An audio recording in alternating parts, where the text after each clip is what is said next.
The wind of the great steppe never stayed still. It moved like a living thing, whispering across the endless grasslands, carrying dust, cold, and stories. In this harsh land, where winters could freeze a man in hours and summers could burn the earth dry, a boy was born who would one day change the world. His name was Temujin, but at the beginning, he was just a hungry child. Temujin was born into a small Mongol clan. His father was a respected leader, a man who knew how to survive in a land where only the strong lived long. From an early age, Temujin learned simple but important lessons: how to ride a horse, how to use a bow, and how to watch people carefully. Life was not easy, but it was stable. That changed when Temujin was still a boy. One day, his father was poisoned by enemies. It was a quiet death, but its impact was loud and brutal. Without their leader, the clan saw Temujin's family as weak. One by one, people left them. Friends disappeared. Allies turned away. Soon, Temujin, his mother, and his siblings were alone. They were abandoned in the middle of the steppe. Hunger became their constant companion. There were days when they had nothing to eat but wild roots. Sometimes they caught small animals, sometimes not. Winter was the worst. The cold cut through their clothes, and the wind felt like knives on their skin. Temujin watched his mother closely during those times. She never gave up. Even when her children cried from hunger, she stayed strong. She told them stories of their ancestors, of warriors and leaders, of people who survived impossible hardships. She reminded them that they were not weak, even if the world treated them that way. Those words stayed with Temujin. But survival was not only about nature, it was also about people. One day, Temujin and his brothers found a fish in a river. It was a rare moment of luck. Food like this could mean the difference between life and death. But instead of sharing it equally, Temujin's older half-brother took control of the food. He acted like a leader. Temujin did not accept this. The argument grew stronger, turning from words into anger. For Temujin, this was not just about food. It was about power, respect, and survival. In a moment that would shape his future, Temujin made a hard decision. He killed his half-brother. It was a shocking act, especially for a boy. But in the steppe, life was not guided by softness. It was guided by necessity. After that day, something changed in Temujin. He understood that the world was not fair. Strength mattered. Decisions had consequences. And sometimes, survival required actions that could not be undone. But he also learned something else. Leadership was not just about taking. It was about loyalty. Years passed, and Temujin grew stronger.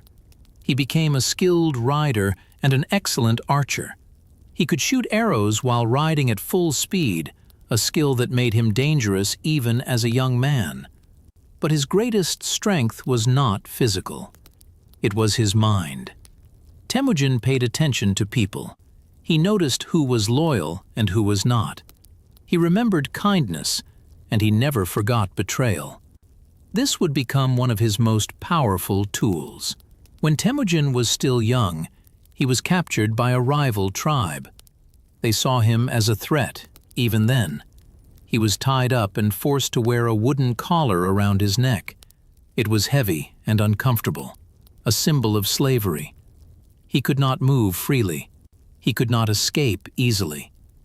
Many would have given up in that situation. Temujin did not. He watched. He waited. At night, when the guards were less careful, he looked for a chance. One evening, he saw it. A small moment of weakness in his captors. That was enough. Temujin escaped. The escape was not easy. He ran through the dark, hiding in rivers, staying silent, moving carefully. At one point, he found help from a stranger who chose to protect him instead of turning him in. That moment stayed with Temujin forever. He learned that loyalty could come from unexpected places, and when someone showed him loyalty, he would remember it. After escaping, Temujin returned to his family. But he was no longer just a boy trying to survive. He had a goal. He wanted power, not just for himself, but to make sure he would never be weak again, never abandoned, never hungry.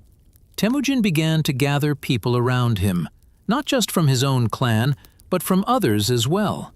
He welcomed those who were poor, rejected, or treated unfairly. He offered them something rare, a chance to belong. In return, he asked for loyalty, and many gave it. What made Temujin different from other leaders was simple but powerful. He did not only trust people from noble families. He chose followers based on skill and loyalty, not birth. A man who was brave and honest could rise, even if he came from nothing. This idea was new, and it attracted many people. Slowly, Temujin's group grew.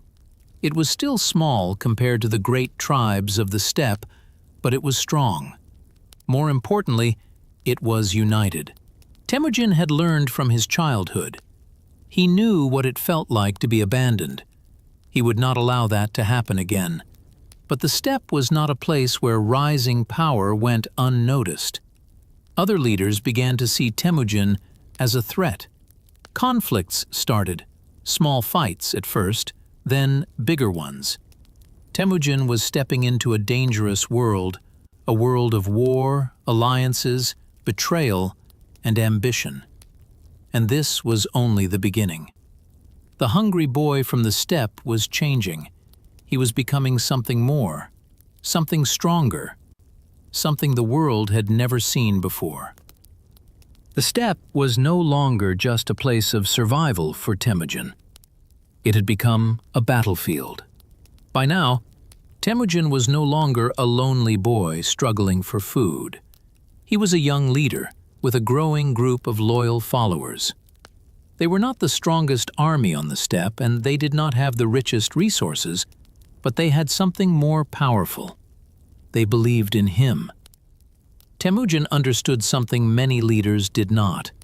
People fight harder when they feel valued. He remembered his childhood clearly. The hunger, the betrayal, the feeling of being abandoned. He knew what it meant to be treated as nothing. So he built his leadership differently. He rewarded loyalty. He shared food. He promoted people based on skill, not family name.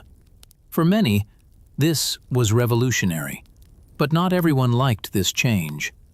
On the Mongolian steppe, power was usually controlled by noble families. Leadership passed from father to son.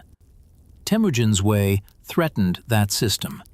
He was giving power to common people, shepherds, hunters, even former enemies.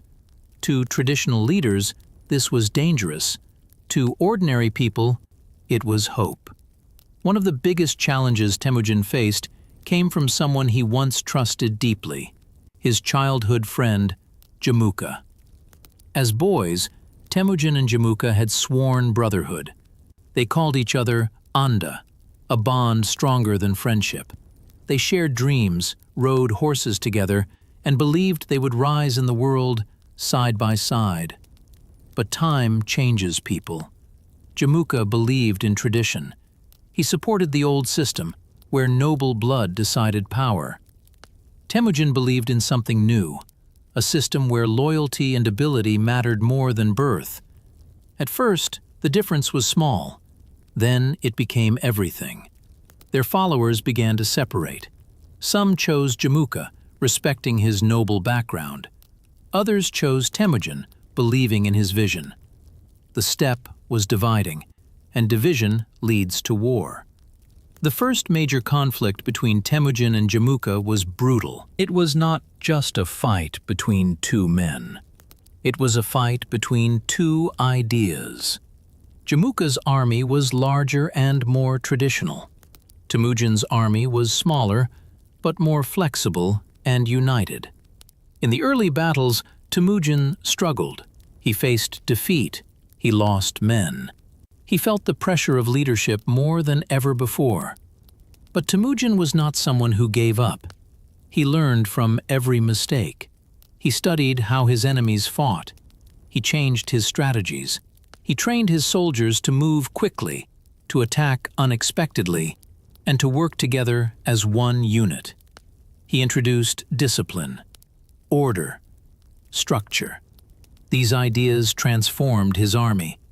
One of Temujin's strongest qualities was his ability to turn enemies into allies. After battles, he did not always destroy those he defeated. Instead, he often gave them a choice: join him or face the consequences. Many chose to join, and once they did, Temujin treated them fairly. He did not punish them for their past. If they were loyal, they became part of his growing force. This made his army stronger with every victory. But war was not the only challenge. Betrayal followed Temujin throughout his rise. Allies sometimes turned into enemies. Agreements were broken. Trust was tested again and again. Each time, Temujin became more careful, more strategic, more determined. One of the most painful moments in his life came when his wife Borta was kidnapped by a rival tribe. This was not just a personal loss, it was a political one. In the steppe, family was everything. Temujin could not ignore this. Instead of acting alone, Temujin made a smart decision. He asked for help. He reached out to old allies, including powerful leaders who once knew his father. Together, they formed a temporary alliance and launched a rescue mission. The operation was dangerous, but it succeeded. Borta was rescued. This moment showed something important about Temujin. He was not just a warrior, he was a strategist. He knew when to fight, when to wait, and when to ask for help.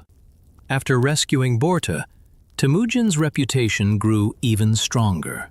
People began to see him not just as a survivor, but as a rising power, a leader who could protect his people, a man who could win. As the years passed, Temujin's army continued to grow. His methods became more advanced. He organized his forces into units. He created clear chains of command. He enforced strict discipline. His army was no longer just a group of fighters, it was becoming a machine. Meanwhile, his conflict with Jamuka reached its peak. The final battles between them were intense. Jamuka still had strong support among the nobles, but Temujin had something different: loyalty from the people. In the end, that made the difference. Temujin won. Jamuka was eventually captured. Their long journey, from brothers to enemies, ended in a quiet but powerful moment. Temujin did not celebrate wildly. This victory was personal. It was complicated. Some stories say that Jamuka asked for a noble death, and Temujin respected that wish. If true, it shows that even after everything, there was still a sense of honor between them. With Jamuka gone, Temujin's path became clearer. He was no longer just one leader among many. He was becoming the leader. Tribe by tribe, alliance by alliance, Temujin united the Mongol people. It was not easy. It took years of war, negotiation, and strategy. But slowly, the divisions of the steppe began to disappear. Then came the moment that changed everything. In a great gathering of tribes, Temujin was given a new title: Genghis Khan. It meant universal ruler. This was more than just a name. It was a declaration, a signal to the world that a new power had risen. The boy who once searched for food in the cold steppe, the teenager who escaped captivity, the young man who fought betrayal and loss. He had become something greater, a leader of a united people, a ruler with a vision. But Genghis Khan was not finished. In fact, his greatest challenges were still ahead, because now his eyes were no longer only on the steppe. They were on the world beyond it. The steppe had been united. For the first time in history, the Mongol tribes were no longer divided by constant conflict. Under one leader, Genghis Khan, they had become a single powerful force. But unity was not the end of his story. It was the beginning. Genghis Khan stood at the edge of something much bigger than the grasslands he had known all his life. Beyond the steppe were great cities, rich kingdoms, powerful empires. And to Genghis Khan, they were not untouchable. They were opportunities. At first, his goal was simple: protect his people. The Mongols had suffered for generations: attacks, betrayal, and isolation. Genghis Khan wanted to make sure that no one would ever threaten them again. But protection soon turned into expansion, and expansion turned into conquest.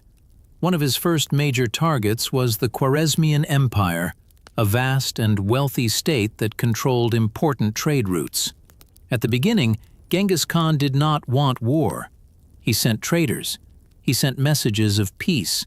He offered cooperation. But everything changed with one decision. The ruler of Khwarezm mistrusted the Mongols. When a group of Mongol merchants arrived, they were accused of spying. Instead of welcoming them, the governor ordered them killed. It was a fatal mistake. When Genghis Khan heard the news, he was not just angry, he was determined. For him, this was not only about revenge. It was about respect, about sending a message to the world. The Mongols could not be insulted or attacked without consequences. The war that followed was unlike anything the region had ever seen. Genghis Khan did not fight like other rulers. He moved fast. His army could travel incredible distances in a short time. His soldiers were highly disciplined, skilled riders, and expert archers. They attacked suddenly, often when enemies least expected it. He used intelligence, spies, psychological tactics. Sometimes he would spread fear before even arriving, causing cities to surrender without a fight. City after city fell. Some resisted and were destroyed. Others surrendered and were spared. Genghis Khan gave people a clear choice, and he always kept his word. This made his reputation even stronger. But his success was not just about fear. It was about organization. Genghis Khan created laws, known as the Yasa, to control his growing empire. These laws applied to everyone, from the lowest soldier to the highest leader. There were rules about loyalty, discipline, and order. Stealing was punished, lying was punished, disobedience was punished, but fairness was also rewarded. He also supported trade. Unlike many conquerors, Genghis Khan understood the value of connection. He protected merchants, encouraged communication, and made travel safer across his lands. The Silk Road became more active under his rule. Ideas, goods, and cultures began to move more freely. His empire grew rapidly. From China in the east to parts of Europe in the west, the Mongol Empire expanded into the largest connected land empire in history. It was something no one had ever seen before. But power came with a cost. War left destruction behind. Many cities were ruined. Many lives were lost. To some, Genghis Khan was a hero. To others, he was a destroyer. The truth was complex. He was both.